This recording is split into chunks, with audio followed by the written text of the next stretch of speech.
সারা বছর তো পিকনিক হয় না, এই শীতের মরশুমে পিকনিক হয়, কিন্তু সারা বছর মানুষ যে জায়গায় যেতে ভালোবাসেন তা হলো দীঘা। সি বিচের পাশে গিয়ে দুদণ্ড সময় কাটানো।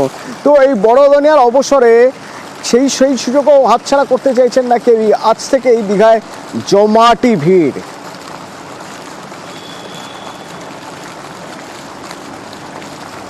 সাধারণত উইকেন্ডে যে ছবি দেখা যায়, সপ্তাহের দ্বিতীয় দিন আজ সেই একই রকম ছবি। তার কারণ সামনে বড়দিন।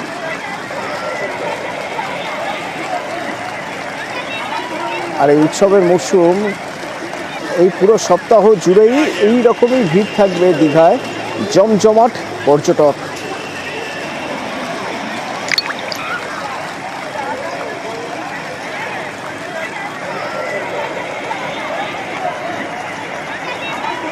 এখান থেকে পঙ্কজ রয়েছেন আমার সহকর্মী। পঙ্কজ, দীঘায় প্রতি বছরই ভিড় থাকে, মূলত উইকেন্ডের সময় বেশি ভিড় থাকে।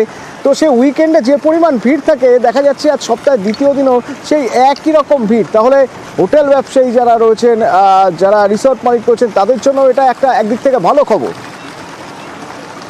এটা একেবারে তোমাদের বাংলাদেশের এখনকার যে দীঘায় যে সকাল থেকে মেঘাচ্ছন্ন আকাশ ছিল এবং ঝিরঝিরি বৃষ্টি হয়েছিল, তার মধ্যে যে একেবারে যে পর্যটকদের ভিড় আগামীকাল যেখানে রয়েছে 25শে ডিসেম্বর, তারই মধ্যে সেই ভিড় কিন্তু দেখা যাচ্ছে একেবারে চোখে পড়ার মতো। সকাল থেকে ঝাউ জঙ্গলগুলিতেও পিকনিক করা শুরু করে দিয়েছে ইতিমধ্যে।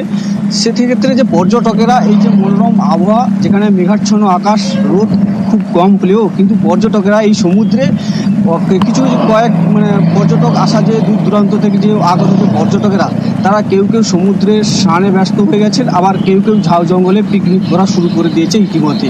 তুমি জানো যে আগামীকাল যে বড় দিন, যেখানে দূর দূরান্ত থেকে পর্যটকরা আসে, যেখানে বাঙালির প্রিয় ডেস্টিনেশন এই দীঘাতে, সৈকত সরণি দীঘা, তাজপুর, মন্দারমণি জুড়েই কিন্তু সকাল থেকে ভিড় চোখে পড়া যাচ্ছে।